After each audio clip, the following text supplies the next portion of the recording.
Breaking చూస్తున్నాం. కేంద్ర హోంశాఖకు bomb బెదిరింపు కాల్స్ వచ్చినట్టుగా తెలుస్తోంది. దానికి సంబంధించిన అప్డేట్ మనం చూస్తున్నాం. పోలీస్ కంట్రోల్ రూమ్ కు కొంతమంది దుండగులు ఈమెయిల్ పంపినట్టుగా సమాచారం అందుతోంది.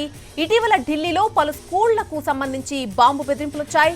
ఇప్పుడు ఏకంగా కేంద్ర హోంశాఖ నార్త్ బ్లాక్ కు బెదిరింపు ఈమెయిల్ రావడంతో పోలీసులు ఒక్కసారిగా అలర్ట్ అయ్యారు. నార్త్ బ్లాక్ దగ్గర చెకింగ్ చేస్తున్నారు. 2 ఫైర్ ఇంజిన్లు సైతం అందుబాటులో ఉంచారు.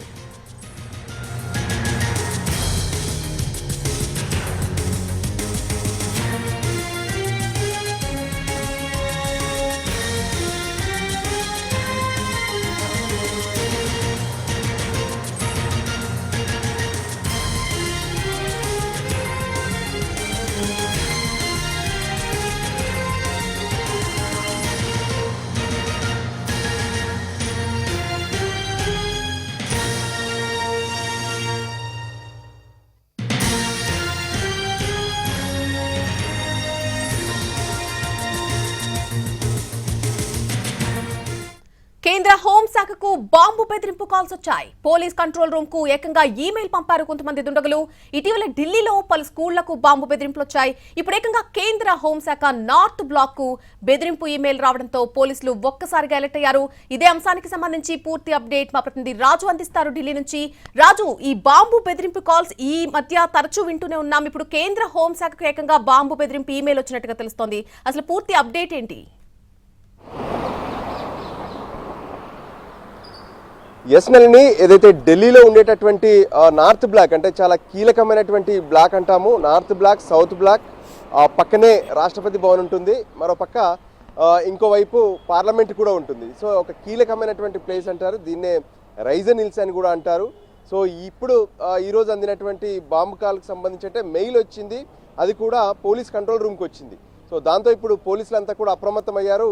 వెంటనే 2 ఫైర్ ఇంజన్లను సైతం అక్కడికి పంపడంతో పాటు బాంబు స్క్వాడ్ కూడా రంగంలోకి దిగింది. అయితే వాస్తవానికి గత నెల రోజులుగా ఢిల్లీలో మాత్రం ఈ బాంబు బెదిరింపు అనేది కామన్గా మారిపోతున్నటువంటి పరిస్థితి కనిపిస్తుంది. మొదట ఏదైతే ఢిల్లీలో ఉన్నటువంటి దాదాపు 150 స్కూల్స్కు మెయిల్స్ రీచ్ అయ్యాయి. దాని మీద ఇంకా పోలీసులు ఎంక్వైరీ చేస్తూనే ఉన్నారు. ఆ తర్వాత ఎయిర్పోర్ట్కు కూడా ఇదే విధంగా బాంబు మెయిల్కి సంబంధించినటువంటిది మెయిల్ వచ్చింది, బెదిరింపుకి సంబంధించింది. ఆ తర్వాత హాస్పిటల్స్ కూడా బాంబు బెదిరింపు మెయిల్స్ వచ్చినటువంటి సందర్భం కనిపించింది. సో ఇప్పుడు ఏకంగా కేంద్ర హోంశాఖకు సంబంధించినటువంటి కార్యాలయాలు అంటే కీలకమైనటువంటి కార్యాలయాలన్నీ కూడా సౌత్ బ్లాక్, నార్త్ బ్లాక్లో ఉంటాయి. సో ఇప్పుడు నార్త్ బ్లాక్లో బాంబు ఉందన్నట్టుగా మెయిల్ వచ్చింది. ఇంకో పక్క ఆ పక్కనే కీలకమైనటువంటి పార్లమెంటు, ఏదైతే రాష్ట్రపతికి సంబంధించినటువంటి హౌస్ కూడా ఉంటుంది, రాష్ట్రపతి భవన్ కూడా. సో దాంతో పోలీసులు అయితే తీవ్రంగా అంటే ఏ విధంగానైతే అప్రమత్తమయ్యారు. సో ఓవరాల్గా చూస్తుంటే కూడా ఇది ఆకతాయిలు చేసిన పనా లేదంటే ఏదైనా అనుమానాస్పదంగా ఉంటుందా అనేది మరికొద్దిసేపట్లో పోలీసుల తనిఖీల తర్వాత దీనికి సంబంధించినటువంటి క్లారిటీ రానుంది. అయితే రాజు, ఈ కాల్స్ కావచ్చు, ఈమెయిల్స్ కావచ్చు, ఎక్కడి నుంచి వస్తున్నాయి, ఎవరు పంపిస్తున్నారు అని దానికి సంబంధించి ఏదైనా అప్డేట్ ఉందా? అధికారులు ఏం చెప్తున్నారు ఆ విషయంపై? ఎస్, గత కొంతకాలంగా దీనిపైన ప్రత్యేకంగా ఢిల్లీ పోలీసులు కొంత ఎంక్వైరీ చేస్తూనే ఉన్నారు. ఏదైతే ఒకరిద్దరిని ఫేక్గా ఈ మెయిల్స్ని పంపించినటువంటి వాళ్ళను గతంలో అరెస్ట్ చేసినటువంటి సందర్భం కూడా ఉంది. సో ఇప్పుడు మరి ఎవరు పంపించారు ఏంటి అనే దాని మీదనైతే ఫోకస్ పెడుతున్నారు. కావాలనే ఆకతాయిలు ఇలాంటి పని చేస్తున్నారా లేదంటే దీని వెనక ఇంకేదైనా కుట్ర ఉందా, కావాలనే పోలీసులను దృష్టి మరల్చే ప్రయత్నం ఏమైనా జరుగుతుందనే దాని మీద కూడా ప్రస్తుతం పోలీసులు ఫోకస్ పెట్టారు. సో ఇప్పుడు మరింత సీరియస్గా తీసుకునే అవకాశం కూడా స్పష్టంగా కనిపిస్తుంది. నళిని, అలాగే ప్రస్తుతం నార్త్ బ్లాక్ దగ్గర ఉన్నటువంటి సిచ్యువేషన్ ఏంటి రాజు? అక్కడ అధికారులు ఎటువంటి జాగ్రత్తలు తీసుకుంటున్నారు ముందస్తుగా? ఎస్, నార్త్ బ్లాక్ అంటేనే ఏదైతే ముఖ్యమైనటువంటి ప్రదేశం ఢిల్లీలో, అది కేంద్ర ప్రభుత్వ సంబంధించినటువంటి ప్రధాన కార్యాలయంగా చెప్పుకోవచ్చు. ఎందుకంటే అక్కడే నార్త్ బ్లాక్, సౌత్ బ్లాక్, అటు ప్రెసిడెంట్ ఇల్లు కూడా ఉంటుంది కాబట్టి పక్కనే పార్లమెంట్ ఉంది. అంటే ఈ ఏరియాకి సామాన్యులని అలో చేయరు.